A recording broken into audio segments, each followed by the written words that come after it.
O odnosima Irana i Bosne i Hercegovine, ulozi Teherana na svjetskoj sceni i politici novoizabranog predsjednika Sjedinjenih Država Donalda Trumpa, večeras razgovaramo s našim gostom u studiju. Gost Globala je ambasador Islamske Republike Iran u Bosni i Hercegovini, Mahmud Hejdari. Dobrodošli u Global. Hvala vam, ja vas pozdravljam i vaše gledalce. U posljednje 2 godine bilo je više susreta visokih zvaničnika i privrednika Bosne i Hercegovine i Irana. Tokom tih susreta čuli smo kako obim trgovinske razmjene nije u okviru realnih mogućnosti dvije zemlje. Vi ste nedavno preuzeli dužnost ambasadora i prema vašem mišljenju što je potrebno dodatno uraditi kako bi se intenzivirala privredna saradnja dvije zemlje? Kao što ste i rekli, odnosi Islamske Republike Iran i Bosne i Hercegovine u političkom, kulturnom i privrednom području su veoma dobri. Postoje dobre pretpostavke za razvoj odnosa. U raznim oblastima se može razvijati saradnja. Nažalost, zbog nepravednih sankcija koje su proteklim godinama bile uvedene protiv Islamske Republike Iran, odnosi Irana i Bosne i Hercegovine su bili smanjeni. Na naše zadovoljstvo te prepreke su sada otklonjene i postoji mogućnost saradnje u brojnim oblastima. Desilo se dakle razmjene brojnih delegacija između dvije zemlje. Neke posjete će se realizirati u narednom periodu. Prema podacima,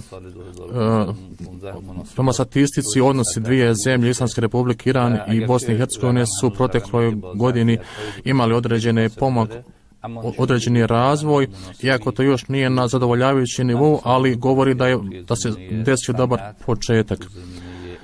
Postoje dakle mogućnosti saradnje u oblasti industrije, u poljoprivredi, u oblasti turizma, u oblasti stočarstva, farmaceutskoj industriji, autoindustriji.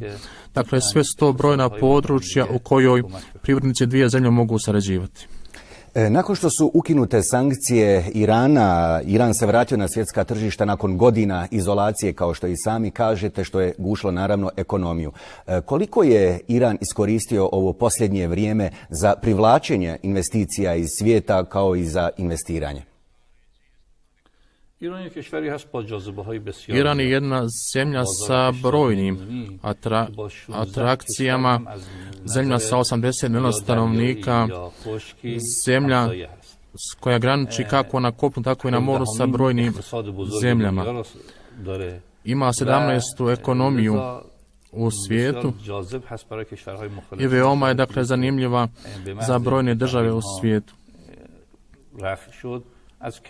Čim su sankcije ukinute, iz brojnih zemalja, kako zapadnih, tako i azijskih zemalja, imali smo navalu delegacija u Iran. Potpisani su različiti sporazumi o saradnji. Imali smo iz područja Balkana, dakle delegacije u Iranu, kako političke, tako i privredne.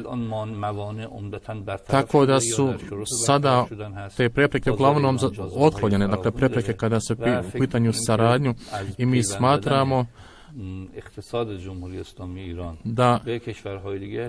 da je vezivanje ekonomije Irana za ekonomiju drugih zemalja korist Irana i drugih zemalja.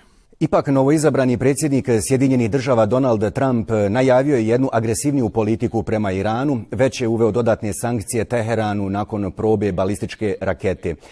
Isto tako zaprijetio je da će ponovo razmotriti postignuti nuklearni sporazum koji Iran postigao sa svjetskim silama. Kako Teheran gleda na takve prijetnje? Nažalost, iranski narod je tokom svih 38 godina nakon pobjede islamske revolucije bio svjedok američkog neprijateljstva u različitim poljima i dimenzijama. Prije nego što je došao na funkciju predsjednika Amerike, Trump je davao parole, određene parole i slogane. No, najviši iranski zvaničnici su rekli dakle da nisu uplašeni dolaskom gospodina Trumpa i da će sačekati, da će dati dakle izbalansiran odgovor na njegove poteze.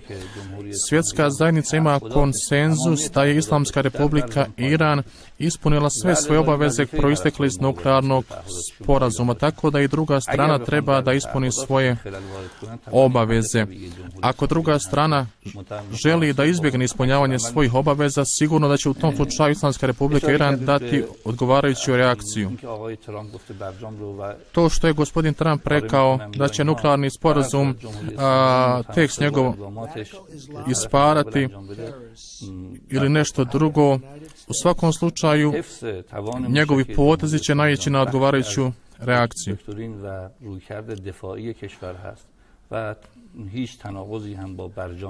U svakom slučaju naš raketni program nije u nikakvoj kontradikciji sa nuklearnim programom i kada je u pitanju naša odbrana, naša vojna doktrina, nama ne treba ničija dozvola.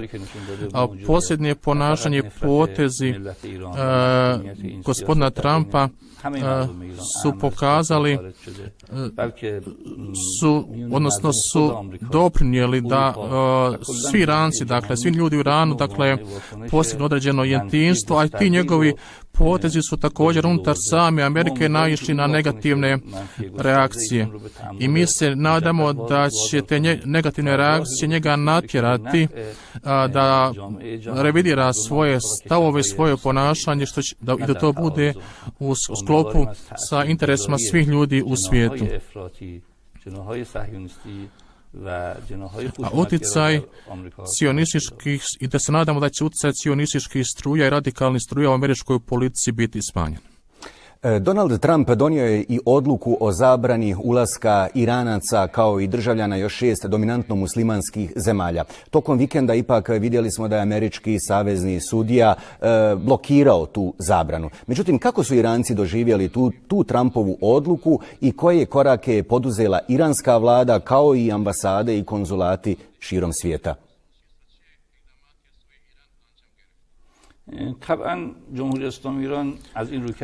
Islamska republika Iran prirodno je da ne podržava taj pristup. Mi podržavamo razvoj odnosa među narodima u svijetu i želimo da se američki građani upoznaju sa stvarnostima u Iranu, sa realnostima u Iranu, sa narodom Irana. No ako Amerika želi da nastavi taj pristup,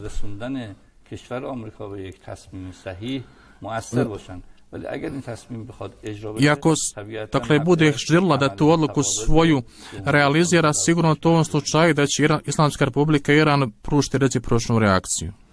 Iran je dosta involviran u sirijsku krizu. Zajedno sa Turskom i Rusijom utjecao je na postizanje primirja između sirijske vlade i pobunjenika.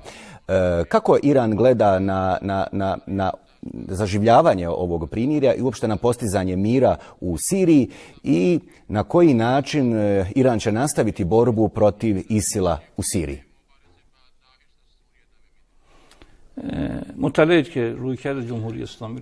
Informisani ste da je pristup Islamske republike Iran od samog početka bio taj da kriza u Siriji ima isključivo političko rješenje, ne vojno. No, neki su od samog početka davali, slali na oružanje i vojnu opremu pobunjeničkim skupinama i bili su uvjereni da će instrumentalizacijom terorizma moći ostvariti svoje ciljeve. No to nije, dakle, sigurno pomoglo ostvarenju njihovih ciljeva, već je doprinijelo jačanju terorizma.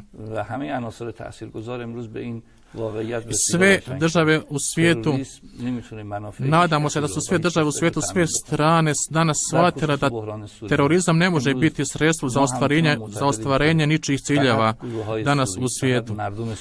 Mi smatramo da isključivo sirijske grupe, isključivo sirijski narod imaju pravo da definišu svoju sudbinu.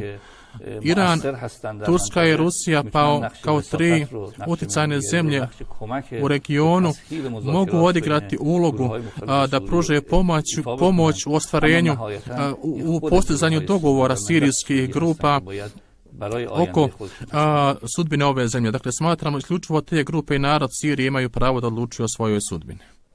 I za kraj, evo, u Iranu se uskoro obilježava još jedna godišnjica islamske revolucije. Na koji način ove godine Iran obilježava revoluciju?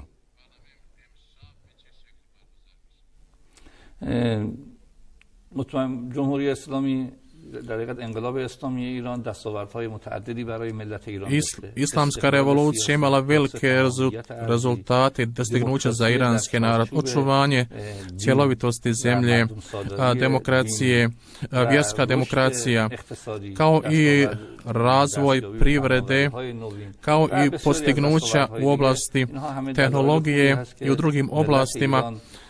Sve su to razlozi da iranski narod obilježava godišnjicu pobjede revolucije, da akcentira njene ideale, a jedan od njih ideala je pružanje podrške ugroženim narodima, među kojima je palestinski narod. Kao što je i ranije bilo pružanje podrške narodu u Bosni i Hercegovine. Mi se ponosimo na dostignuća revolucije i ako Bog da u ovaj petak, kada je godišnjica pobjede islamske revolucije, vidjet ćete, uočit ćete da će veliki broj iranskih ljudi na ulicama širom Irana obilježiti pobjedu islamske revolucije, ponovno akcentirati ideale revolucije. Gospodine ambasadore, hvala vam mnogo što ste bili gost magazina Global. Ja se zahvaljujem vama i gledalcima vašim, kao i svim cijelom dobrom narodu, gostoprimljivom narodu Bosne i Hercegovine. I uvijek se zahvaljujem njihovim emocijama, osjećanjima prema Islamskoj Republici Iran.